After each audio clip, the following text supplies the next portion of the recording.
minus 5, minus 4, minus 3, minus 2, X minus 1. Fire. Lights out, everybody.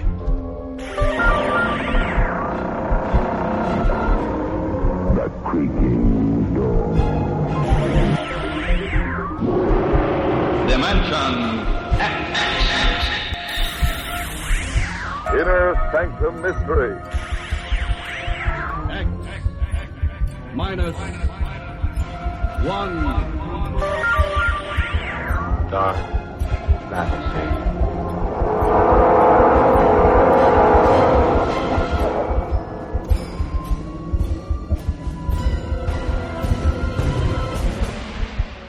Hello everyone, welcome to Sci-Fi and Horror, brought to you by Dwayne Old Time Radio. Sci-Fi and Horror features some of the best programs from the golden age of radio, including X-1, Orbiter X, Dimension X, Slot X's, Lights Out, Ray Bradbury, Dark Fantasy, and many, many more.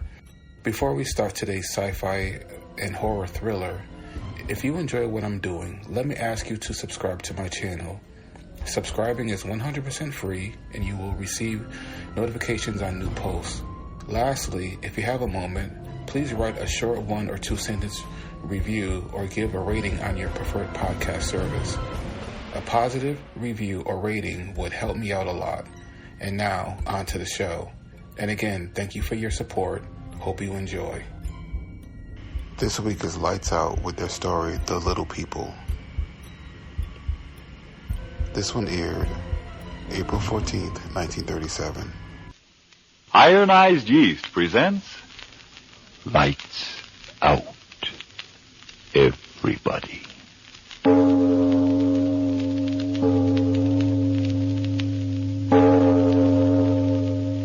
It is later than you think.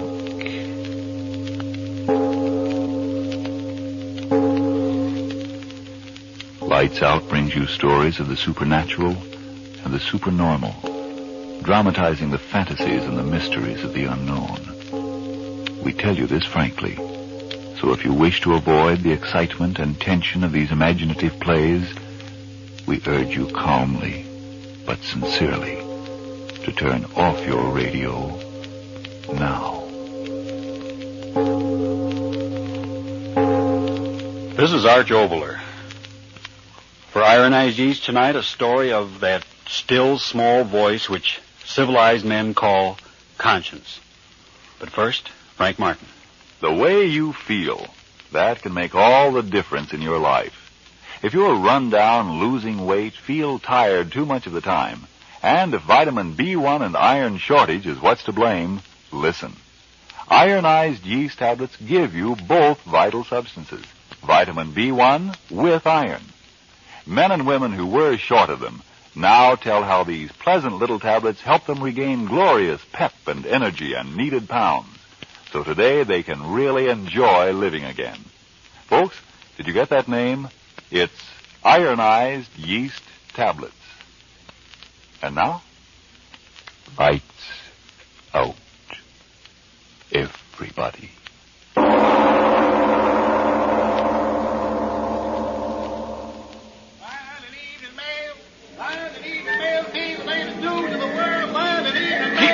Keep moving along, ladies and gentlemen. Keep moving. There ain't no loitering here. Keep moving. Hey, officer, what's going on in the hall? What's the bloomin' attraction? Read the signs, my man. Read the signs. Huh? Oh, the great Peter Stransky, world-famous explorer, appearing in person in lecture on headhunters of the Amazon. Go, Brian. Now, move along, fella. Move along. No, officer. Will you tell a bloke what that headhunting is referring to? Who's on to me? Now, look here, you're obstructing traffic. It's lecturing, the man is. Lecturing on these heathen tribes that hunt their neighbors' heads. Now, move along, man. Move along, or I'll take you in. Ladies and gentlemen, now you know the story of these strange motion pictures I have shown you this evening. For the first time in history, motion pictures taken of the lower Brazilian region. Someday soon I hope to return to Brazil and bring back more cinematic records of the customs of these almost legendary savages, including Actual specimens of heads and bodies taken and preserved in their bloodthirsty wars. When that day comes, I hope you will be as kind to me as you have been this evening.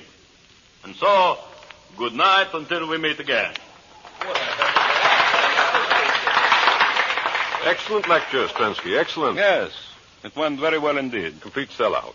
That headhunting theme meant excellent publicity in all the papers, you know. Yes, of course. Now, if you'll pardon me, my wife... Oh, but my dear Strensky, autograph. They paid to listen to my lecturing and see my motion pictures, not to get my autograph. I'm sorry, my wife, she will be waiting.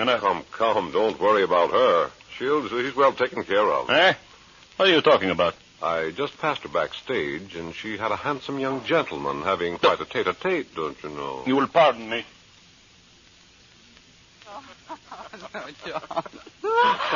Oh, come now, Ellen, you must do it. Oh, but John, that's ridiculous. Who ever heard of such a silly thing? I did, and that's why I'm telling it to you. Well, I won't listen to another word. I really won't. Oh, yes, you will. No, I won't. If I might be so bold as to interrupt. Oh, Peter, it's you. I'm sorry to interrupt your most interesting conversation, my dear wife, but we must go. But, Peter, we... Come, I said. The automobile is waiting. But I'd... Very well, Peter. Good night, John. Good night, Ellen. Come. Get into the car, Ellen.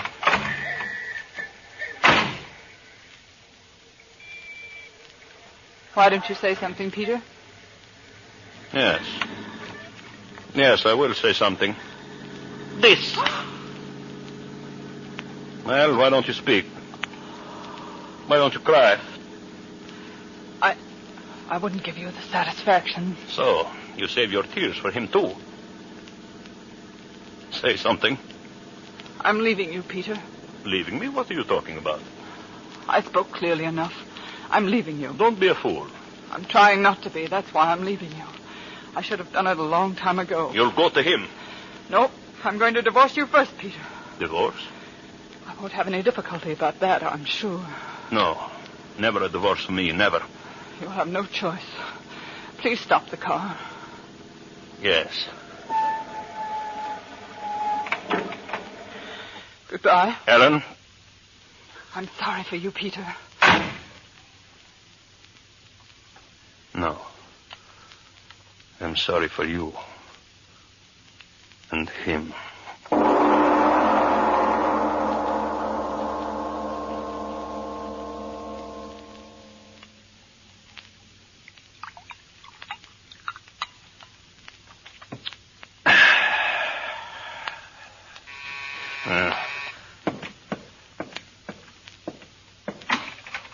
Well, come in, Ellen. Come in. And you too, young man.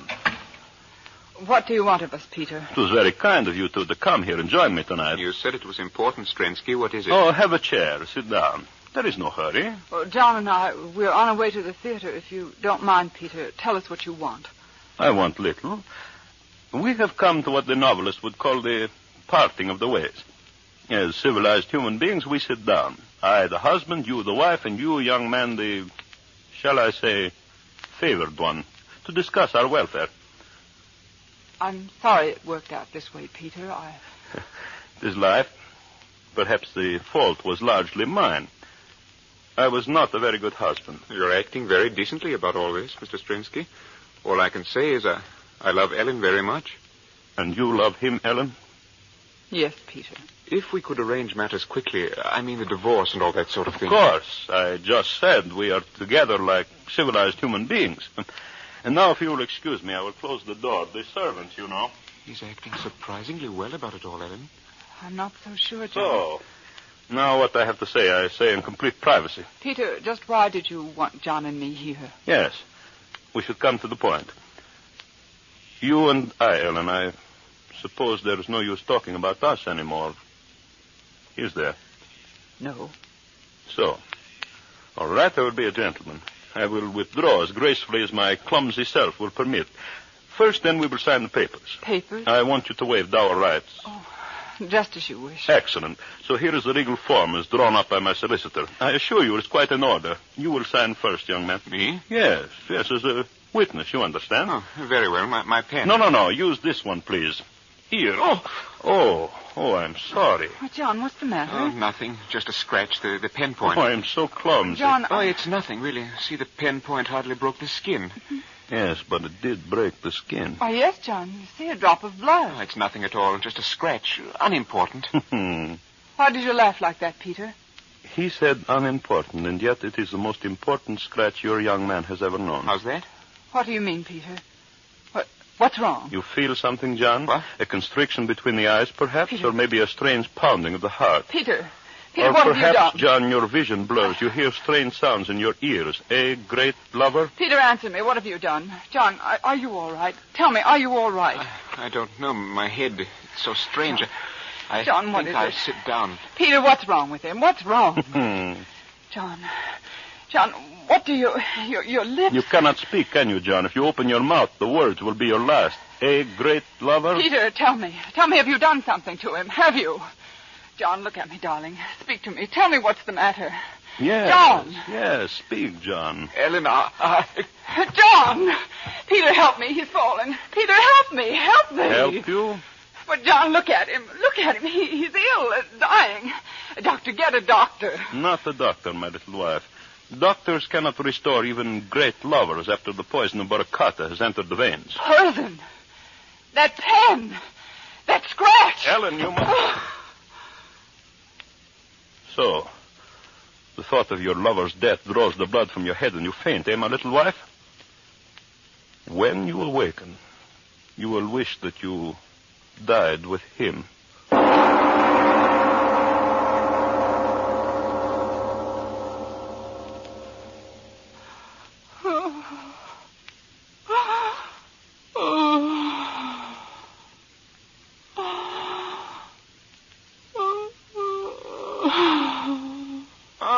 You are awake again. My arm. You are bound in a chair. It is most discourteous of me, I know, but then, as you may remember, I always was a barbarian. John. You will keep your voice down. John. You've got to tell me. Where is he? Why am I down here? John's not dead. He can't be dead. There on that table. Under the sheet. Not John. Yes, John. John. You've killed him. Let me loose. Let me go to him. Stop that. John. Stop making that noise, you mad woman. Stop it. Stop it, I say. All right, I'll stop you then. I'll stop you. All right. There, my little wife, scream, yell, rave all you want. This gag over your mouth serves its purpose well. Go on. Go on. You amuse me.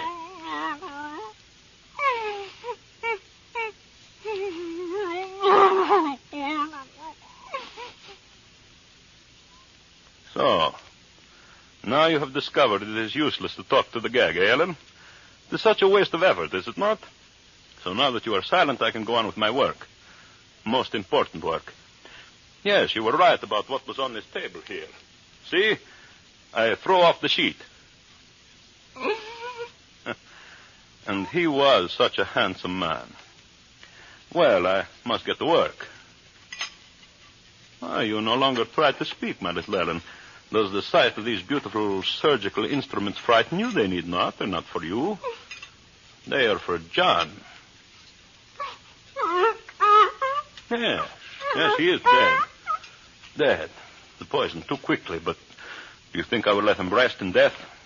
Oh, no. I loved you, Ellen. And as I loved you, I hate you. Watch closely.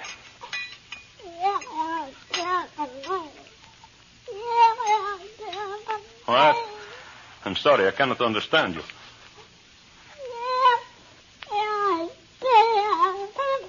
Oh, you ask me what I'm going to do. The knives, sharp knives, you see them? No, they are not to dismember your precious John. Flesh buried, decays, and is gone. I want your dear John with me for a long time. Again, you ask the question. I'm trying so hard to explain. He's dead, and he will be dead. but in his death he will serve a purpose. You remember I told you my savage Brazilian friends, the Jivaros, have a quaint custom of shrinking and preserving the bodies of their enemies. Well, I studied their methods most carefully. John Douglas was my enemy. Here he lies. And I will do with him as the Jivaros do with their enemies. So, now you understand. When I'm through with him, your lover will be a little leathery-skinned man, a doll-like in size, a trophy for my trophy room. Who will suspect that in that little leathery doll-like figure is the body of an Englishman? And so he will amuse me in his death. Yes. And you will sit there, my little wife. You will sit in that chair for the many days it will take me to prepare the carcass. You will sit and watch me day after day as with smoke and with heat I make the strong body of your lover smaller and smaller. You will sit there.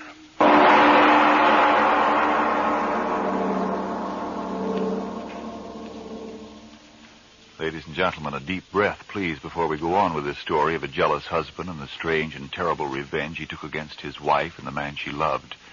Yes, before we go on with tonight's Lights Out story, a moment for relaxation and a return to the realities of today. The place is a shipyard, and a worker is saying, I quit my desk job because I wanted to help build ships to win the war, but I'm afraid I can't keep on. I'm losing weight. I'm so restless I lay awake most of last night again. I feel so tired out so often when I know I shouldn't. I hardly know what to do. Do? Why, find the cause of your trouble. And if it's a deficiency of vitamin B1 and iron, get ironized yeast tablets. Vitamin B1 and iron? Ionized yeast tablets? I don't understand. You see, you're working harder now, so naturally you need more strength and energy. But when you don't get enough vitamin B1 from your food, you may lose your appetite, not eat all you need, and so lose weight and strength. And without enough iron, you may be weak and pale and too often feel all in. But ironized yeast tablets give you both vital substances. Vitamin B1 with iron. Maybe I better try ironized yeast tablets. By all means do if you're deficient in vitamin B1 and iron. Ironized yeast tablets have greatly helped many, many others with these deficiencies. See if they're not of equal benefit to you. See if before long you, too, aren't saying, Since I've been feeling so much better, I sleep like a baby. That tired-out feeling is gone. I'm sure glad I tried ironized yeast tablets. And now back to our Lights Out story of the Little People.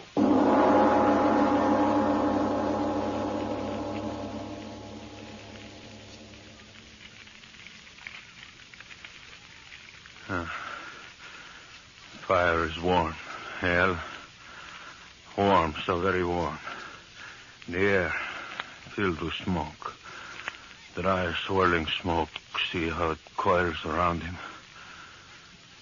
At first, how often you cried out when I talked like this, but now you're silent.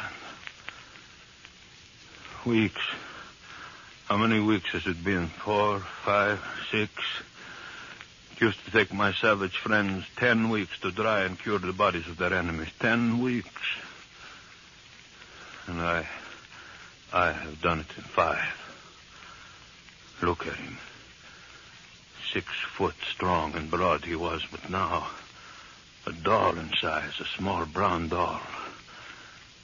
Oh, what weary days they've been, filling the body full of sand and slowly turning in the smoke and the heat, not too quickly, not too slowly, not too close to the flames.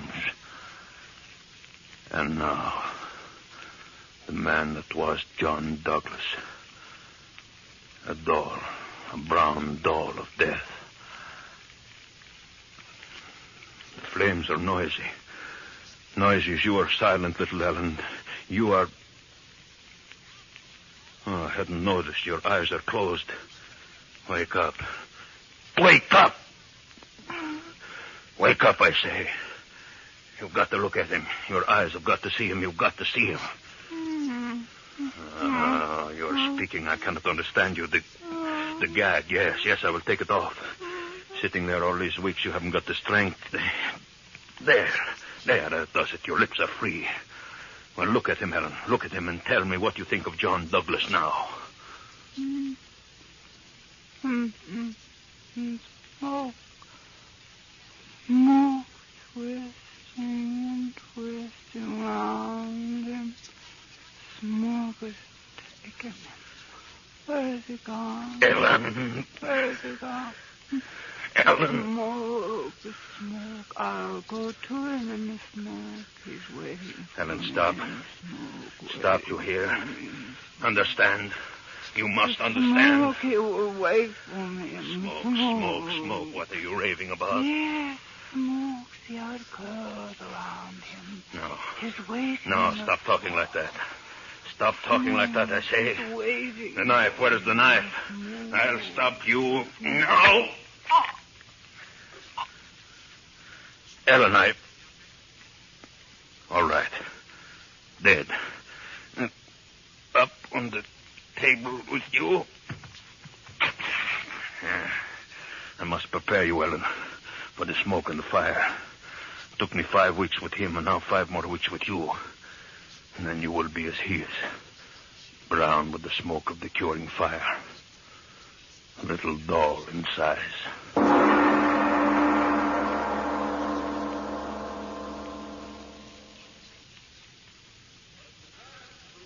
The Borneo and the Celebes are not the only savage tribes which indulged in this most curious pastime of collecting human heads as trophies. In my travels in far-off places, I have come across at least 20 other races who participate in this strange custom. Let's get out of here, Mamie. Why, the man's as dry as dust. Oh, but who cares about headhunting men and the likes of that? Let's get out of here and go to a cinema. Quiet. All right. And they went raiding and killing their enemies, generally in nocturnal surprises. These savages severed the heads of the dead and returned with them to their villages. Members of the tribe believe their rank in the next world depends upon the number of heads secured. But, unquestionably, the most curious custom is found among the Yavaros of South America, who not only sever the heads of their enemies, but also are known to shrink the bodies of the dead until they are small, almost doll-like in size. These bodies are kept in the large huts and treasured highly. And now, ladies and gentlemen, I have a surprise for you. In my recent trip to South America and my visit to the Yavaros, at great personal risk, I was able to procure 2 of the macabre specimens. Yes, I have here in this trunk the shrunken bodies of 2 full-sized human beings. That is, at one time they were full-size, but now they are the size of large dolls. A man and a woman, ladies and gentlemen, perfectly preserved. The only specimens of their kind in existence outside of the sultry jungles of South America. Never before have they been seen or displayed upon the lecture platform, but tonight I am going to show them to you. And now you make your public debut, my 2 beauties. Ellen and John, the new sensation of the lecture stage. Ladies and gentlemen, if you please, presenting 2 perfect specimens, the only ones of their kind, of the secret process which enables the savages of the jungles of South America to reduce their enemies to doll-like size. Here we have a living man, about 6 foot in size during his lifetime, now reduced to midget size. And likewise, here a woman, once a living, breathing individual like you and you and you, now this horrible trophy of the curer's art. You see, Ellen and John, they like you. You are a success. A huge success.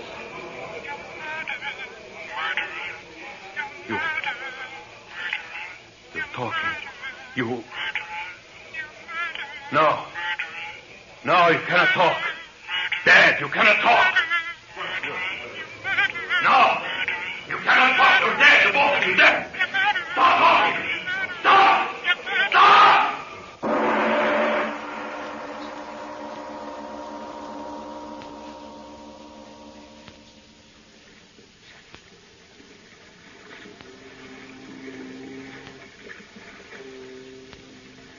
Sure, Captain, it's a strange passenger we got aboard this time, I must say. Oh, you mean Strensky? Aye, strange he is, mate. But what's he running away from, sir? Oh, sure, mate. That ain't a proper question to be asking of a man when he lays as many pound notes on the table as that man did for this passage. Get me out of England tonight, he said. And get him out of England I did. Now, could he be one of them embezzlers? Oh, aye, that he might. The trunk he was carrying, well, he wouldn't let any of the men lay a hand on it. He brought it down to the cabin himself. I'd like to get a look in it. Aye, and so would I. But he stays in that cabin of his all the time. He's down there now, and I'll bet he's looking in that trunk this very minute. The cabin door is locked. No one can come in when the door is locked. It's going to stay locked until we get there. South America, they won't get me there. No one will get me there. Why did I run away? What's the matter with me? No one heard them but I. No one in that audience but I. They're in that trunk there. There's two of them. Why don't I find out now if no one heard them but I? Why don't I? For sure. Yes, I must. No, they couldn't have talked, not they.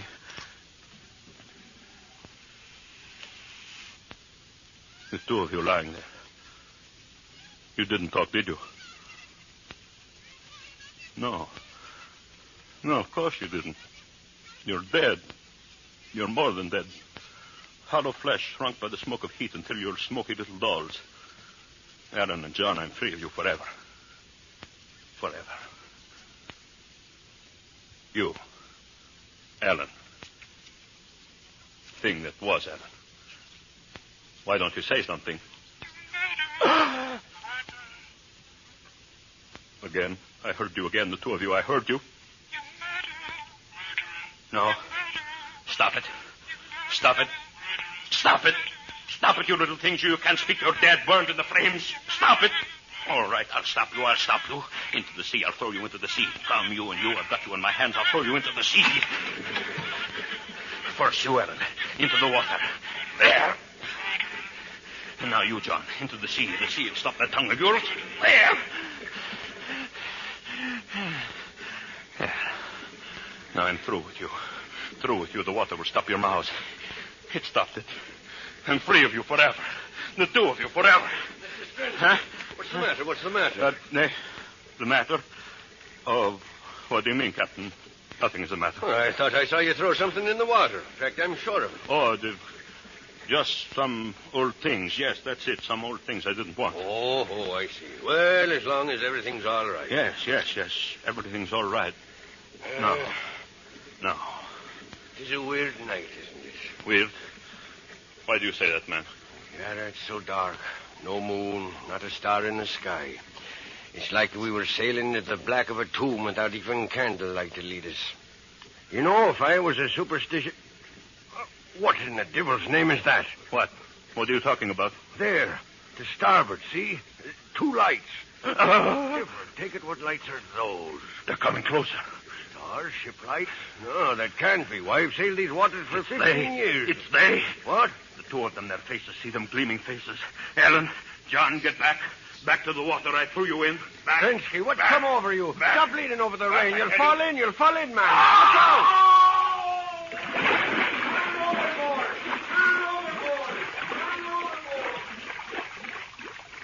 Help! I fell in. Help me! Here! I'm here! Save me! Save me!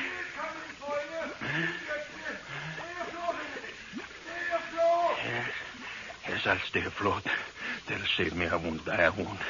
They'll save me. No, Peter. Huh? Take his other arm, Evan. I have his leg. No. Let go of me. Let go.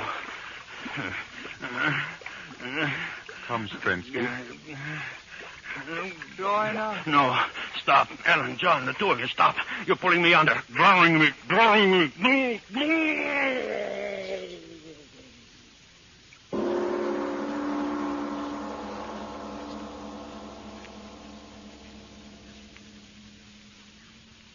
Well, Mr. Obler. Well, Mr. Martin, what are you looking for tonight? Rationalization, morals?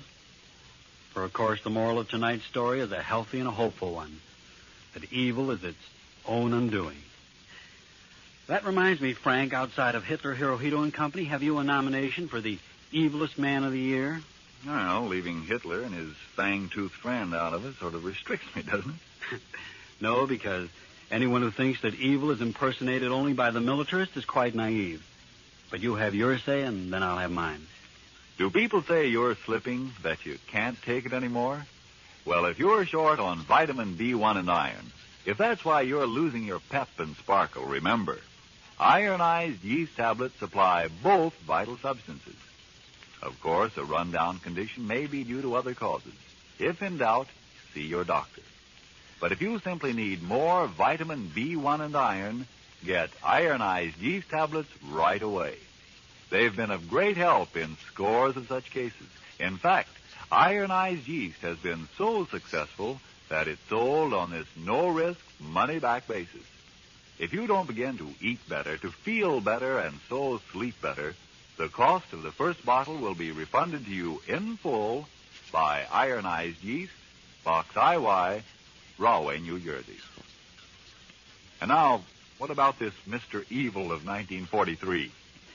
Well, I'd like to tell you about the evil now. I feel like it, but I'm going to tell about him in a play called Murder Castle. Yes, Mr. Evil of 1943. It takes place, as usual, at a time called next week. Yes, tune in next Tuesday again for Arch Obler's eerie story, Murder Castle. And if you need more vitamin B1 and iron, be sure to try ironized yeast. But remember, there's only one ironized yeast. You'll know it instantly by the yellow and orange package and by the big letters IY on the container and on each tablet.